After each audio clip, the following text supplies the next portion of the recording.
All right, we got a very special episode for you today because we got one of my friends I met in the public speaking arena, and she's all the way from Southern California.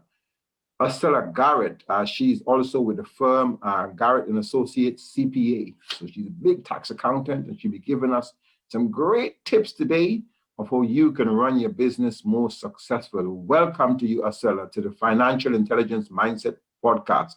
So to start with, I want to you just tell us about your backstory and just tell us a few interesting facts, maybe that people may not even know about you.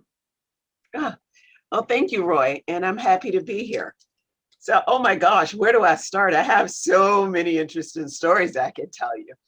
But let's just say right now what I do is I have the CPA firm in Southern California. And yeah, we do taxes. Everybody does taxes. You can find anybody to do your taxes, right? But what we do here is we actually help you to plan what your taxes are. If you have a business, we want you to know what your tax answer is, how much you're going to owe or how much the government's going to owe you before the year ends. So when you file your tax Okay. returns, that's just compliance. And to some people, taxes may not be as sexy or as interesting as others, but to me, taxes can be the sexiest part of business there is. Because what's sexier than saving money, huh? This is sounding good. Keeping your own money. And so an interesting thing about me is, yeah, I started preparing taxes when I was in high school. I used to help my aunt prepare taxes. Never thought I would be an accountant, never thought taxes would be my life. I started college as an engineer Wow. because I did well in math and science. So I went to a small high school in the South. And if you do well in math and science, then you had to be an engineer. Well, I just did not have the engineer mentality. I have lots of engineers as clients, and let me tell you, they prepare their taxes before they come in to see me, and they just want to see how close I can get to their numbers.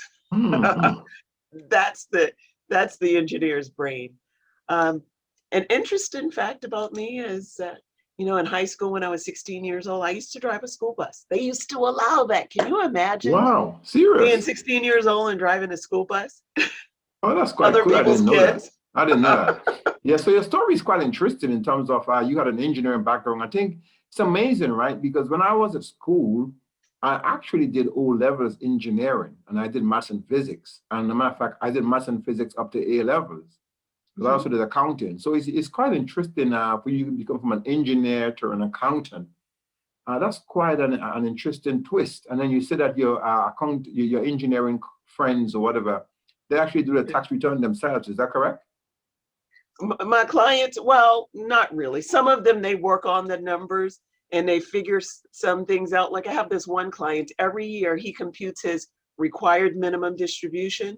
And what that is when you turn 70 and a half, you have to start taking money out of your retirement accounts. The government doesn't allow you to hoard it, to just keep it. You have to start taking distributions. And so he's a retired engineer, and every year he calculates it for himself. And then he has me to calculate it and his financial advisor to calculate it. And he wants to see which one of us is going to get closer to his number. Okay, cool. Sounds good. Yeah, so wow, wow, wow. So what was it like growing up and so do you always grew up in California? I mean, where did you actually grow up? And then in terms of your parents and in terms of their approach to money, their approach to wealth. I mean, what were some of the earlier things that they taught you that kind of stuck with you as you grow older in terms of money mindset? Because obviously, this is the financial intelligence mindset podcast, right? So what Yes. I always try to do is to tap into people about the money mindset. So I guess yours might have been formed at an early age, but how do your parents help you to form your money mindset? Well, when I grew up in the South, we were poor. So I grew up in South Carolina, actually. So I'm a poor Southern girl. Um, and my father was an alcoholic. And so he would make money, but he would spend it all drinking and doing whatever it is that he did. So my mom always had money hidden. And I find Hmm. that to this day, I can dig around in my purse and I find money in my pockets because I'm always stashing money someplace. because that was something I got from my mother. Every place that she went, she was always hiding money and stashing money so she had it that he couldn't get to it and he couldn't figure out where it was. So she always had to struggle to make ends meet. When you have a partner who has habits, what did they say? The vice of one man can feed two children. So, my father was a smoker and a drinker. That's two vices. And, he had 5 kids. So 4 of them went hungry, right? If you use that theory. So I've always saved money. So I have savings accounts here, there, and everywhere. And that's always been my thing. If I know that I have a little pocket here, no matter what happens, I can go dig into this money. In fact, I even named some of my accounts Ursula's Secret Stash or I have it. something like that. So like I have every Friday, I have money going to an account that's called Ursula's Secret Stash, and it automatically transfers from my checking account into that savings account. And so my thing with money is, and one of the things I try to tell my clients, in this country, in the US, we have a social security system, and a lot of countries have that, where money comes out of your paycheck and it goes into a retirement fund.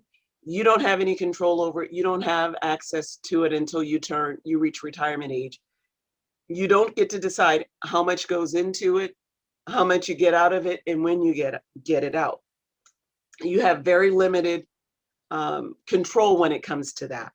So you have to think of that Social Security as a safety net. That's not your money to retire on. So my goal is always save money so that you have money to live the life you want to live when you retire. That's one of my goals when I think about savings. I love it. So you have to have a safety net while you're working, and then you have the safety net when you retire. And Social Security is your safety net. And so you want to invest your money and diversify your investments to make sure you have money to live off. Some of my clients have real estate. So they may not contribute a lot to retirement plans, but they have several different real estate ventures like rental properties. So that's a source of income from them. So when they're not getting money out of IRAs or some other pensions, their funds are coming from their real estate investments. And some of them do really well with that. And that's one of the things that I help them to manage.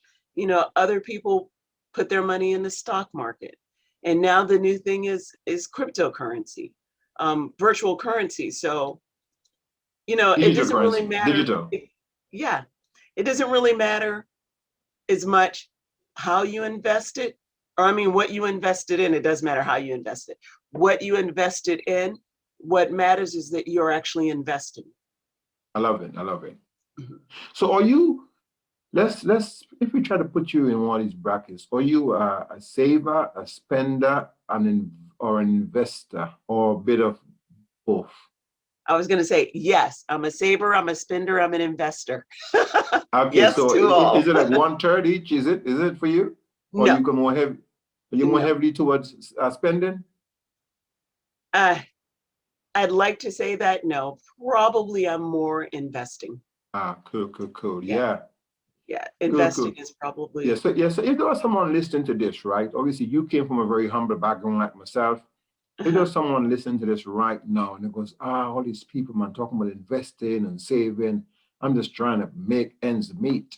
What are some tips you have for someone who is right now just trying to make ends meet, and you're just trying to say, okay, how can they probably use their mindset, their financial mindset? What are some of the things that they can do as a first step to say, advancing towards, having more, acquiring more? Oh, absolutely. Now, because I deal a lot in taxes, one of the first things I'm going to tell you is you look at taxes. You don't look at taxes as a fee, or to pay a professional to prepare your taxes. You don't look at that as a fee. To me, that's an investment, because if you come to somebody like me to prepare your taxes, I can prepare your taxes, but that's not where my value is. My value is in how to help you use tax laws to save money. Like a lot of people like getting refunds at the end of the year. They file their taxes and they get their big refunds. Well, that means the government is using your money interest-free for the whole year. Now, wouldn't you be better off if you had that money that you could save or invest that money in yourself instead of getting a refund? Where if you paid somebody like me to help you figure out how much your refund is going to be. So instead of getting a refund at the end of the year, you change it so that you're not getting that refund at the end of the year. You break even and you've been using your money all year long to either save or invest. I love that. Or to help you meet those ends. So when you look at investments, there are all kinds of investments. You can invest in yourself, you can invest in your education, you can invest in your future. And by paying a professional to help you with your taxes, that's investing in all of them. I love that answer. And to be honest, you can also pay a professional to mentor you, to help you to become more financially savvy, so you can start to invest in anything, But the biggest investment you can make is obviously in yourself, right? That's the biggest investment. Oh, absolutely. But I like what you said about the taxes, because what I have found, right, is that in terms of the taxes, so I moved from employee to self-employed. And in doing that, what I found actually is that there was just, as a matter of fact, I moved from employee to become self-employed business owner because of the taxes. Mm-hmm. Because once I reached 100,000 salary in the UK, well, actually at the time was salary plus bonuses, that hit me so hard with the taxes. I was like, wow. So we have this thing in the UK. The first, like, I don't know, it varies every year, but the first 12,500 is tax-free. Right. But if you get to over 100K, then you start to lose the personal allowance. So I was getting to that level like 10 years ago. I goes, nah, that's not going to work, man. So I just started to work through a limited company. And I like what you said, because what I did over the years was to use my director loan account as a way to kind of take money. And I mean, there are strategies, basically. That's what we said. If you listen to this podcast and you want to save some money up front, you want to have your money in your hand, if you're in the USA, get to Ursula Garrett. You want to search Garrett. You can say who you are. It's the one to find you. Well, my company is Garrett and Associates CPA, but you can find me at my website or on any of the social media. I usually go by the handle of CPA Garrett. I love it. And of course, you're going to kind of repeat it again. But the whole point that we're saying is that if you're in the UK, just Google my name, Royston Cumberbatch. You can find me on my website, because what it is, right? A lot of people, they're paying the taxman too much money, Oh, they are. Yeah, and that's one of the smartest way to save money. And I quite like that, Ursula. I quite like the fact that you came and said that today. That's really, really a big thing, Oh, absolutely. Now, you might have seen what's been making big news this last year in 2020, was that our former president, part of his taxes got released, and they showed that he only paid $750 in taxes.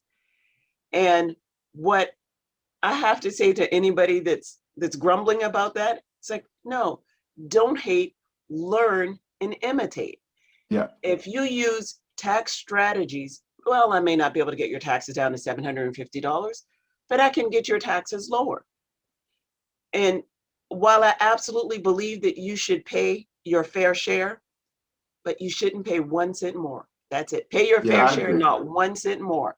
And there are all kinds of tax strategies that can be implemented so that you can reduce your taxes and not have to pay as much. It depends on the kind of entity that you are. If you're self-employed, you have an LLC where all of your income is taxed by self-employment. You live here in California, you can pay up to over 50% of your earnings in taxes. Why would you do that if you didn't have to? Why would you pay half of your earnings if you didn't have to in taxes? So there are all kinds of strategies that you can implement. And what a better way to come up with funds to have to invest, or funds to have to save, or funds to help you make ends meet.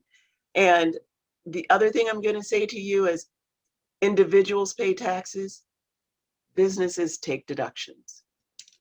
Yeah, well, that is true. Yeah, that is true. Yeah, there are tax deductible expenses, right? Mm-hmm. And that kind of stuff. Wow, I love that. And that is quite deep. And I'm quite happy that you came on today. I mean, this podcast is listened I think number one is actually the USA. I don't know why, but I mean, I'm in the UK. Number Because you're one is the amazing. USA. Hey? So because you're amazing, that's why you're number one in the Thank you. USA. Thank you for that. Yeah. So look, I want to talk to you about, you're an accountant like myself, right? And I know Yes. you kind of explained why you kind of get into taxes, but what made you choose accounting as a career? And how do you think that has helped you to run your business? How do you think being an accountant has helped you to run your firm? Oh, wow. So when I decided what my career was going to be in business, I actually was studying computer information systems, and I took an accounting class, and I thought, oh, this is it. So I added accounting as a minor, and then I took a couple other accounting classes, and then so I ended up majoring in accounting and minoring in computer information systems. Um, I found accounting very, very interesting. And a lot of people think of accounting as math, but you and I both know accounting is more about balance, Yeah, it's right? more, to be honest, it's more arithmetic more than anything else. And it's Right. more like, obviously, accounting is a language of business, number one, right? What does that mean? It It really means that, is. the numbers don't lie, right? They don't. So it's the language of business. But also, what I would say in terms of balancing, yes, accounting is off of bookkeeping. Yeah, and bookkeeping is a foundation to accounting. And there's Right. something called double entry bookkeeping. So to every debit, there must be a credit. Right. And And, everything has to balance. and everything has to balance because obviously A is equal to L plus C on the balance sheet. Right. Interestingly, on the income statement, we know income minus expenses is equal to profit. And the balance of the profit goes back into the balance sheet. So it's obviously keeping in balance, right? Right. Interestingly, by the way, on the profit first system, which you kind of mentioned that you have every month, you move amongst out of your bank account, right? Mhm. What I was going to say to people listening to this, on the profit first system, we don't say income minus expenses equal to profit. We say income minus profit equal expenses. I mean, you should know your profit first, Uh-huh. even before you pay your expenses. So I quite like the fact that you move stuff around from bank to bank, because I spoke about this on the podcast before, having multiple bank accounts. How many bank accounts would you say you have for your business and for yourself? And how do you kind of manage that? How do you, don't tell us your secret sauce, but how do you kind of move things around from a managing perspective? So mine is a little more complicated. So if I were to log into my online banking system right now, um, I think there's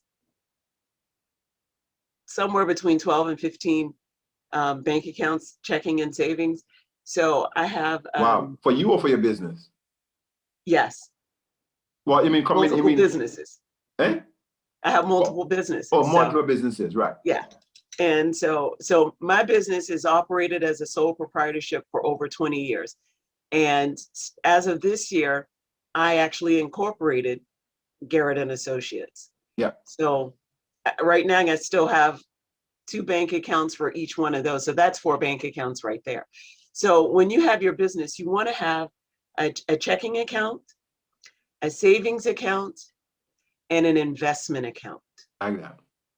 Sometimes if you have a really large payroll, you may want to have a separate account for your payroll, but that's not absolutely necessary. But it's a good idea. As a lot of times you can use your savings account as your payroll. So you put the money in because you know you're going to need this for payroll. And then when you have accrued vacations and accrued paid time off, that if you keep that amount in your savings, and when your employee comes and says, I need this money, you're not stressed out about it. How am I going to pay the employee? It's a good rule of thumb. But, my husband and I have real estate investments. So we have a couple of LLCs where we have real estate investments. And so each LLC has its own checking and savings. Um, I'm in business with my daughter. She has a training. She's a fitness model and a personal trainer, and she does personal training and fitness coaching. So, and I handle all the finances for that, Okay, obviously. cool, So cool, there's a cool. couple Yeah. of accounts for that. Yeah. I have my personal accounts. And so I the mean, accounts just start to add up. yeah, I kind of get the idea. So someone listening to this and might be thinking, isn't that complicated? She got all these accounts. Um, Well, what I found is that having multiple bank accounts is actually easier to manage your stuff. Because, for Uh-huh. example, you said like payroll, you can just, if you know your payroll at end of each month, or even your expenses. I mean, when Mhm. I started working in London for an insurance company, I was what is called a cash management and expenses accountant. And effectively, I was managing the service company, and the service company itself had 30 bank accounts. I mean, that account for each currency. But then even within the GBP account, they have different accounts as well, you know. So I kind of get the idea, but many people don't get the idea, right? I think there are huge benefits from doing that. So, okay, so just to move things on just in the conversation, what's your biggest money mistake? I mean, you have lost money or you made a bad decision. I mean, what does that look like for you? So my biggest mistake was once I went into a business partnership with somebody I didn't know as well as I should have. And when this person told me how much money they had, I took that to mean this because she said, "Here's how much money I have to for us to start this business." And I took that to mean this is how much money she had to invest in us starting the business. That was all the money she had to Oh, live on. And she didn't have 100% of that to invest in the business. And we didn't get it clear up front whose responsibility was for what. And I was thinking we're going into business together, and she knows that I already have my CPA firm and my time is committed there, that she was going to be managing it. She was always running off doing other stuff, and I had to go in and do stuff. And she thought we'd just hire people. It's like, okay, where's this money coming from? How are we going to get, you know, customers into this business? You're hiring people to handle the customers. You're putting in a safe. I'm seriously, she put in a safe to keep the money that we were not earning. oh no. Yeah, I know. Yeah, she People paid sometimes somebody don't to think come in. right. Yeah. Yeah, she took payroll money and used it to go and put in a safe. And I go, I'll put that money in the account to cover payroll. You took it and went and put in a safe. So you're going to have to come up with money to cover payroll.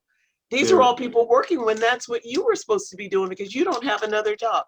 So you always have to have everything in writing. You have to have what I'm always preaching to my clients, my children, to anybody who will listen is you have to manage expectations.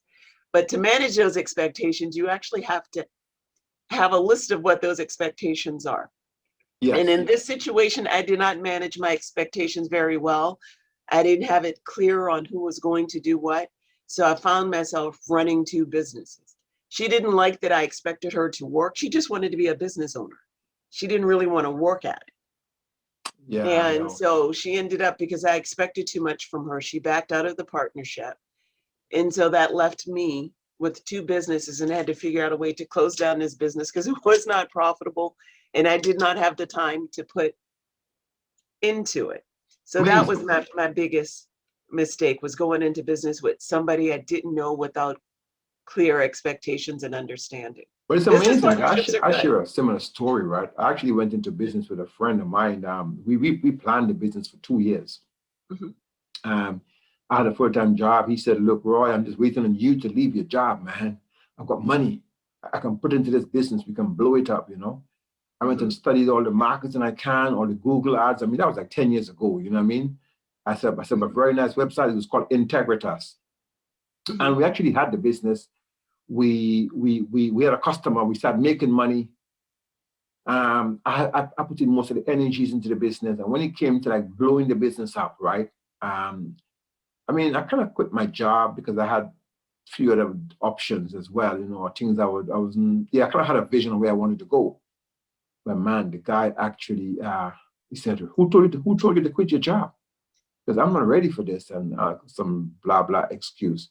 We could have been multi-millionaires by now, man. That was before like all this online training and stuff was happening.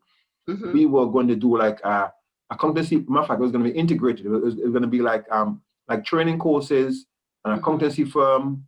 We were going to train people. Yeah, it was going to be so sexy, man. I mean, we were going to make accountancy firm sexy, but Yeah. just like how you making tax sexy. But basically, it kind of didn't happen. And you're right. I think you have to really vet the person you're going to go into business with Mhm. and just make sure that that person is like, yeah. that person is on par with you. And then you have to manage, as you said, manage your expectations. Cool, cool, cool. So what's the biggest financial success you have? Well, we talk about so many different things, your journey, we talk about your big mistakes, we talk about how you manage your money. Obviously, I'm gonna ask you as well how to really advise someone in business anyway who is looking to manage your money. But before I go into that, what's the biggest, you say, financial mistake that no, not mistake, no, the biggest success? You invested some money or something happened, I don't know, maybe a fortune or something like that. For me personally, Yeah. what do I consider my biggest financial success? Yeah. Okay, so I'm going to answer this question a little differently probably than you ask. And I'm going to say my biggest success was this past December, how I reached out to my clients to implement some tax strategies. Mm-hmm. And the clients, just in 1 month alone, based on the tax plans that we came up with, I think I probably helped my clients save, just the ones that I dealt with in December, over $1 million in taxes. Wow. That is good. I mean, obviously, success is what you have achieved for yourself and others. So if you help your clients to save $1 million collectively, that is massive.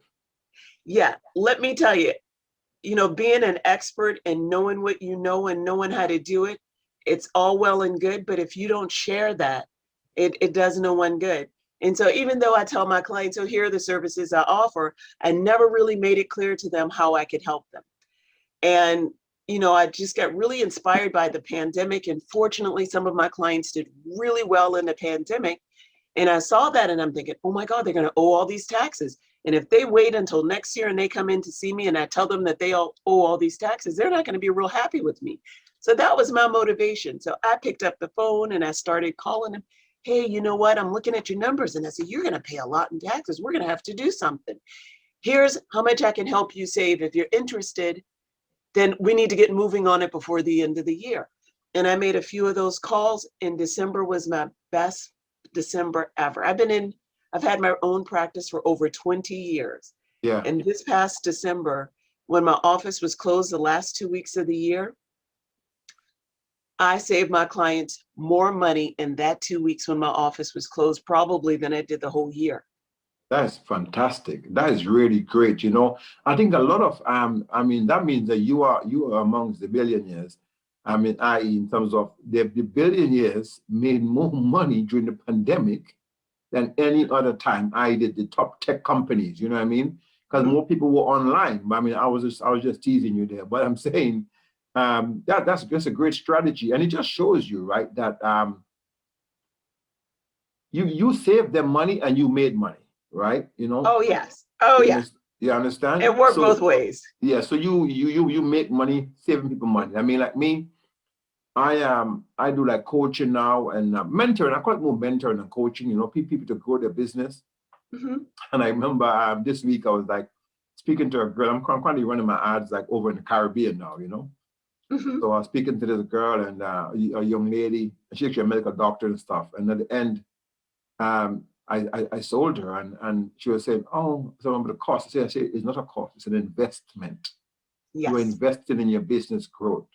Mm-hmm. So afterwards I kind of asked her about the process. And she goes, you know what happened? You said the right language. When you told me that what I'm paying you was an investment, that was it for her.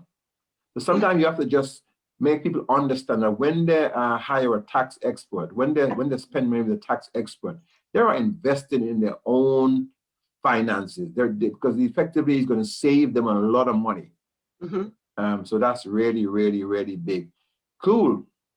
So you know what? And I think you hit the nail on the head right there with that when you said that.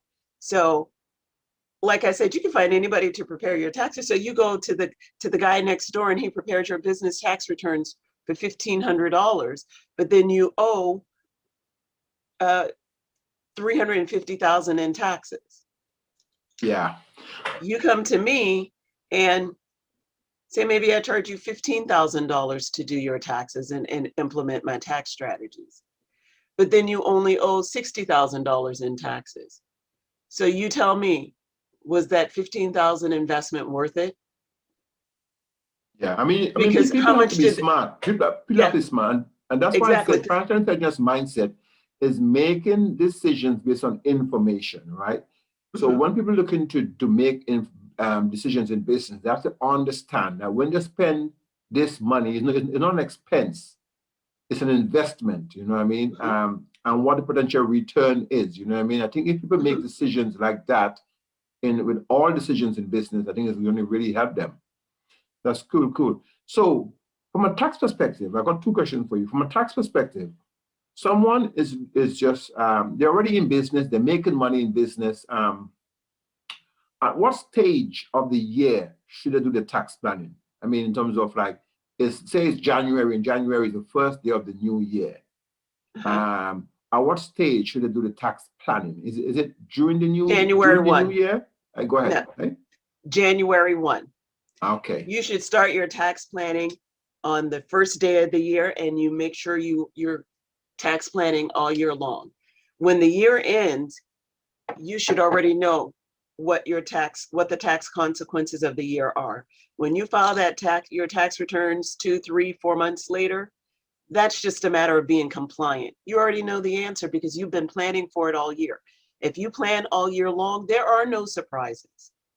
Now you show up to me on March 1st, hey, I need my taxes done. There's not a whole lot I could do for you for the previous year.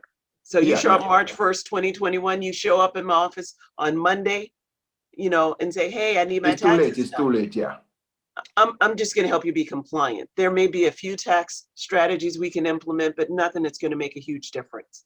And I'll tell you, well, we might be able to save you a little for 2020. But on March 1st, 2021, we can do plans, and your 2021 is going to look completely different than your 2020. Yeah. So anytime during the year, but the earlier, the better. It gives you more time, gives you more time and space to structure I what got it. what tax strategies you're going to implement. It gives you time to, if you're a spender, if you're a saver, you have time to move your money. We do some income shifting strategies. That's one of my big tax strategies is income shifting. So when you have different business entities, you can shift your income between the entities and the ones that have lower tax brackets. Tax We have break. all kinds of new tax laws that were employed in the last few years, and then some in the last year. Where the maximum corporate tax rate is 21%, whereas the maximum personal tax rate federally is 37%. Yeah. So now, why wouldn't you shift some of that income that would be taxed at 37% to income that would be taxed at 21%? Or investments, the maximum capital gains and um, qualified dividends tax rate is 20%. So Yeah. so you're looking at places where you can funnel your money to where it's taxed at a lower tax bracket than it would be if you stayed in your own personal tax bracket. And you might say, why doesn't everybody do that? Why would you leave your money in the 37% tax bracket? Well, you probably want some of it there because when you have an S Corp or an LLC or even a sole proprietorship, depending on the kind of business it is, you can exclude the first 20% of your earnings from your taxes. So you just have to find a way to shift your income between the different entities so that you're able to take advantage of all the tax strategies that are available. Cool, cool, cool. So I know so you've obviously shared the what, but not the how, right? Because that's cost money, right? Yeah, yeah, I get Well, it. I can tell you how, but it's not just that simple because for each person, if I were to prepare a comprehensive tax plan for you, it would be specifically for you and it would work for your business. Now, if I tell you how, you're not going to have all the intricacies of, okay, so how do you know how much to go to this? I can't teach you what I've learned over the last 20 plus years in Yeah, an hour or two. This is years of experience and knowing the tax laws. And I use other experts and I have other partners that help me with the areas that their expertise in. yeah, Like if yeah, we're of talking course. about different investments, I don't do all of that myself, but I have a whole network of people Yeah, that I use when that's I need to get things that's done. the idea. Exactly. Yeah. So what's one of the most common tax mistake you see people like doing in terms of, obviously the UK and the US is different, but in terms of people who they have filed their taxes, they haven't come to you in the beginning of the year, and now Mhm. it's the end of the year. What is one of the most common thing you think that they have done? I mean, it kind of look like a thematic team, you know what I mean? Something that most people tend to do. That's just completely a no-brainer. Okay, so if we're talking about business owners, one of the things that they do that really mess things up Yeah. is they commingle their personal and their business expenses in the business. And so when they see all these deductions, they think, oh, I've already deducted all this, I'm not making any money.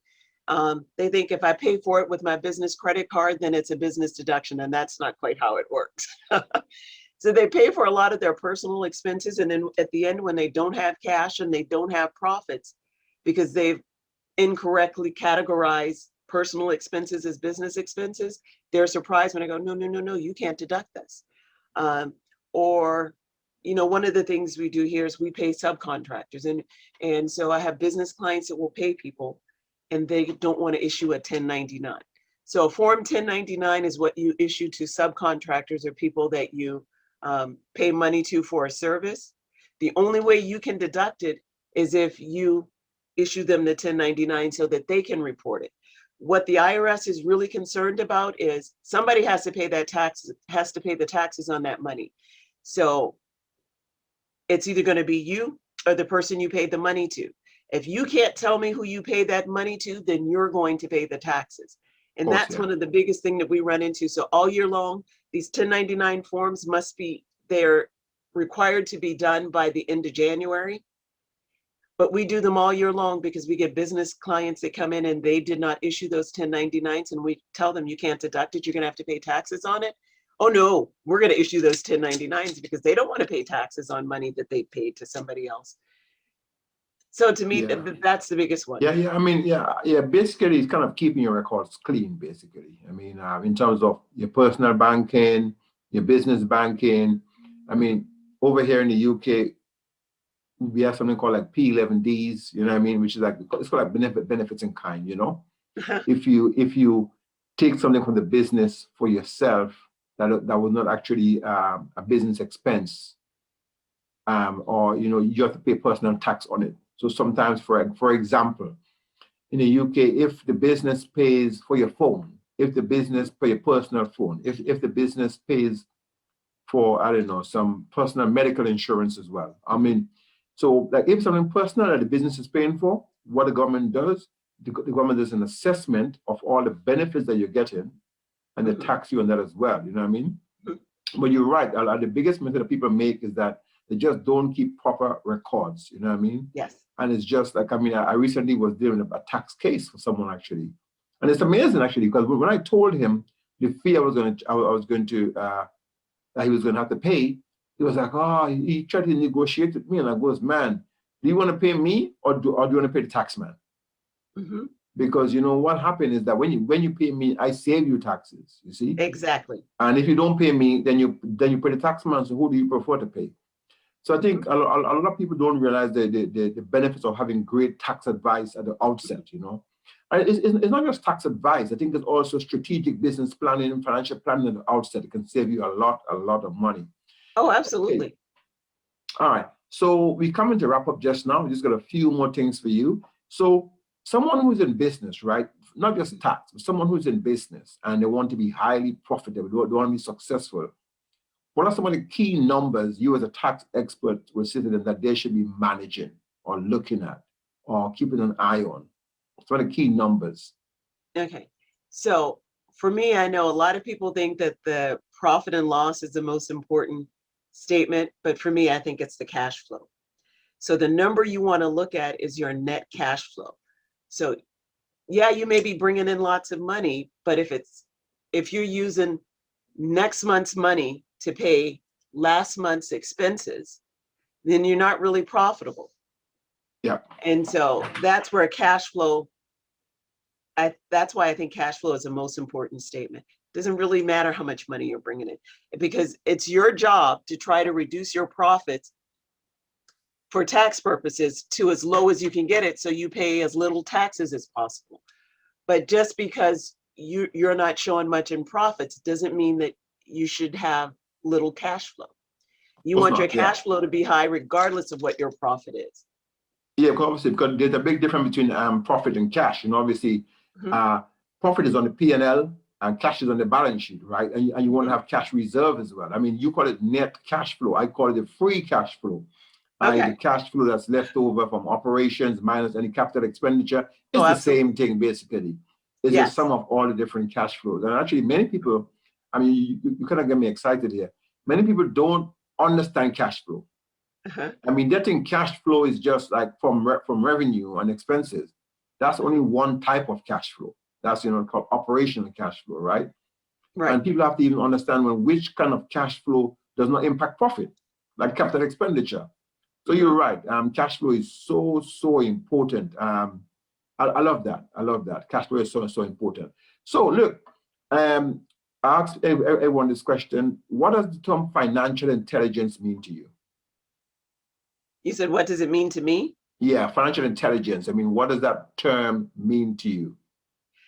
So what financial intelligence means to me is, it means financial freedom.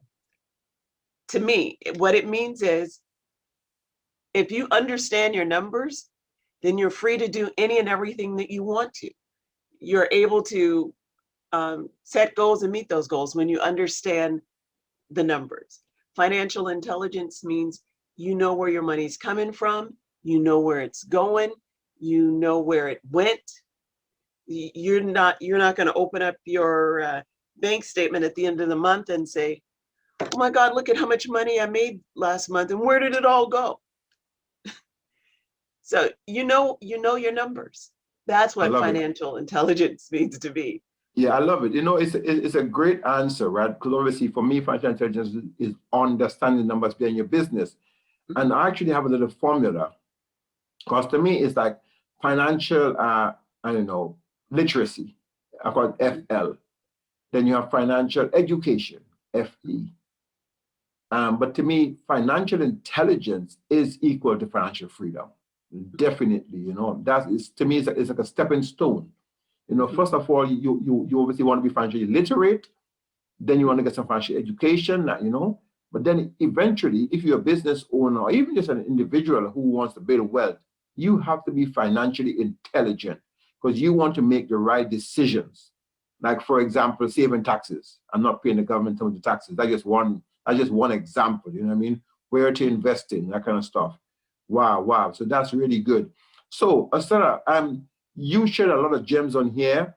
Where can people find you? I know you said it before, but I want you to go slow because I want people to find you. Where can people find you? And do you cover just the US or do you cover like UK as well or international tax laws? I mean, how good are you with that?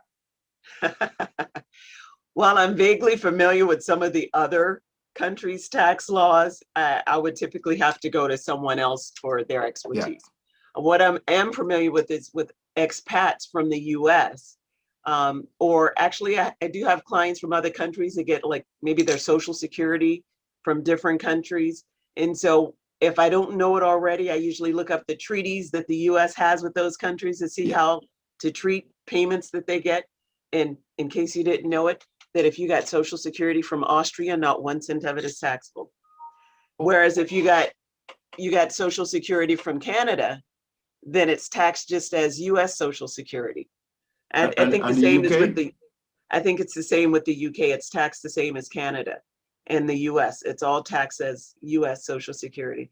So I mean, those are the things that I have to research and figure out. And once we have a country in our purview, then we know it. And so I do have quite a few expat clients, and I have some clients that are expats from other countries that now live here and they get income from those sources.